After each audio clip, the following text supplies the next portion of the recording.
Hello, Cancer, Sun, Moon, Rising, and Venus signs. Kamusta kayo? Sana po nasa mabuti kayong kalagayan. Welcome back po sa Star Tarot. Kung bago kayo rito, welcome din po kayo. Please subscribe, like, share my videos, and leave me a comment po kung nakaresonate kayo. So, yung first message ninyo po is 5 of Spring, which is parang naghe-headbutt sila. May kidlat, mainit ang ulo, diba? Parang nagka-clash, no, dito. Pwedeng yung nagka-clash dito yung ideas ninyo, yung mga opinion ninyo, yung mga plano ninyo, hindi magkasundo, hindi mag-meet sa gitna, yung gano'n. Kaya parang, sige, nagtatagisan kayo ng galing siguro dito, no? So, this is definitely a conflict, no?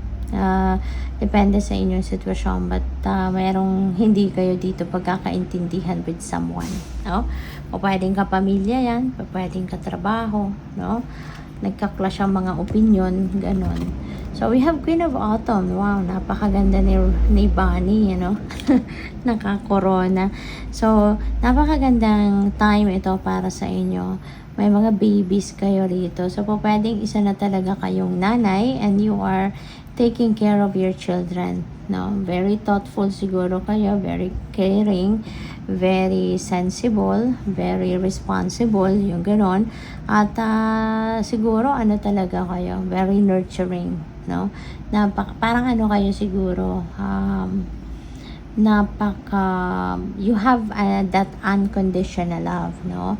Yung ganon. Kasi feeling ko dito, hindi lang yung mga anak ninyo or pamilya ninyo mismo ang inaalagaan ninyo. Maybe ang trabaho din ninyo is pag-aalaga, no? O pwedeng talagang you have that unconditional love even for other people, no? So pwedeng ganon. Kaya feeling ko rito, ano kayo, baka nasa caregiving industry kayo, baka nandoon yung trabaho ninyo, no? Yung ganon. Kaya good luck sa'yo. Kasi it takes a lot of effort, a lot of energy caring for someone else, no?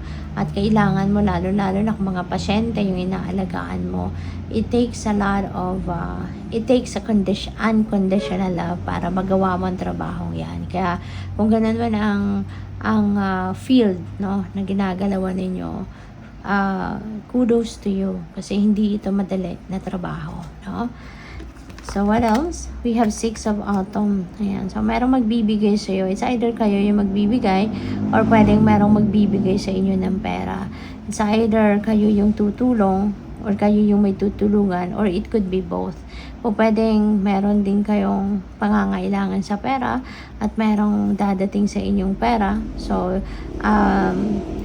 siguro, i-address mo kung ano man ang pangangailangan mo, and at the same time, you are also going to share, diba, the blessings that you receive, no? But sa 6 of Autumn also, there is promise dito, no? Of prosperity and an abundance of financial success, no? So, meron talagang material and financial success na dadating sa'yo, and magiging sagana ka and you'd be able to pay off your debts. Mababayaran mo yung mga utang mo, mga loans mo, yung mga ganon. Or magkakaroon ka talaga ng pagkakataon para din na makatulong sa iba, no? Yung ganon. Kaya mas dadami pa yung blessing ninyo that way, diba? Kasi nga may kasabihan na the more you give, the more you receive. So, mas marami kang matutulungan din, mas marami din ang babalik sa'yo, yung ganon. So, good luck sa'yo. So, what else? Maraming salamat din, no, for subscribing. If you haven't subscribed yet, subscribe na po kayo. Thank you. So, we have open up to your spiritual gifts. Remember that your true nature is spiritual and not physical. The angels are sending you messages to guide your soul's growth. Kasi siguro ngayon na ang panahon, ano, para i-embrace nyo na kung ano man ang mga gifts ninyo, yung mga spiritual gifts ninyo. So now is the time siguro na kailangan mo nang i-carry out, ano, yung inyong mission sa buhay gamit ang inyong spiritual gifts. And your angels, no, your guardian angels are going to be there for you para tulungan ka, no, na ma-embrace mo itong itong spiritual gift mo, diba? Para nang sa gayon magamit mo na, ma-carry out mo na kung ano yung mission mo sa buhay. So, we have your prayers are being answered. Ayan. So, yung mga dasal mo, napakinggan na or pinapakinggan na. Sabi rito, your prayers are being received by the divine. Answers will come soon, although perhaps in forms you didn't expect. Yan lang ang lagi nating tatandaan, no?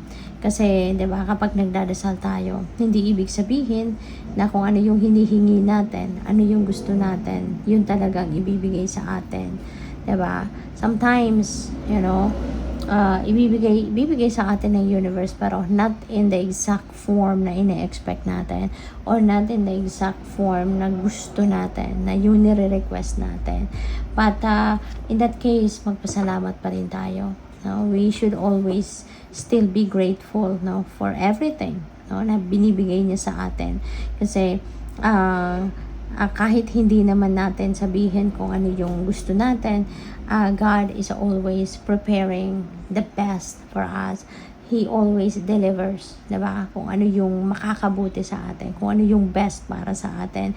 And sometimes, hindi yun ang gusto natin, pero mas mabuti or mas maganda pa kisa doon sa expectation natin, hindi ba? Kaya ganun pa man ang magiging sitwasyon, let's always be grateful for everything. Lagi tayo dapat na magiging grateful, lagi tayong magpapasalamat, no? Kasi hindi tayo binibigo ng universe. So, what else? We have be a light to others. Ayan. So, isa ito siguro sa mission ninyo sa buhay sa ngayon. You have a very powerful message to share.